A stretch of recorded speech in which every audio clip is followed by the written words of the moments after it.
Non l'hanno mai digerita, ma adesso, a distanza di 3 anni dall'entrata in vigore, la tassa di soggiorno rischia di diventare un boomerang. La denuncia arriva da Confturismo Veneto, dei padiglioni della Fiera dell'Alto Adriatico di Caorle. A fronte di annunciati investimenti per il turismo, i sindaci si sono infatti limitati a sistemare strade o peggio ripianare buchi di bilancio.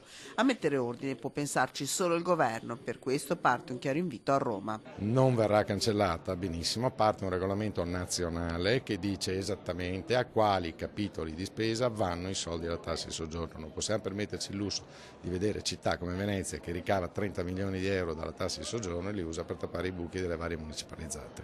Il rischio è concreto: se il turista italiano è abituato a pagare tasse vane, non così per uno straniero. Il rischio che si corre qual è?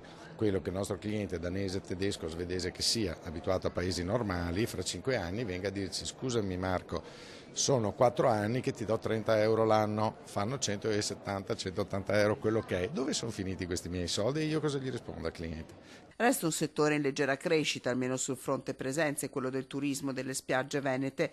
Unico dato negativo: gli alberghi di Chioggia, a farla parte del Leone, con le 13.500 presenze, ci pensa come sempre Jesolo. Il 2014, partito con un anticipo di primavera, si annuncia in chiaroscuro: fermo il mercato italiano, la speranza è rappresentata dagli stranieri. Paesi in lingua tedesca, diciamo Germania e Austria, fanno la parte del Leone, però con grande attenzione a tutti i mercati, chiamiamoli emergenti, cioè nazioni come la Polonia da 40 milioni di abitanti non si possono dimenticare. Interessante il mercato russo, quello della Repubblica Ceca e in generale l'Est.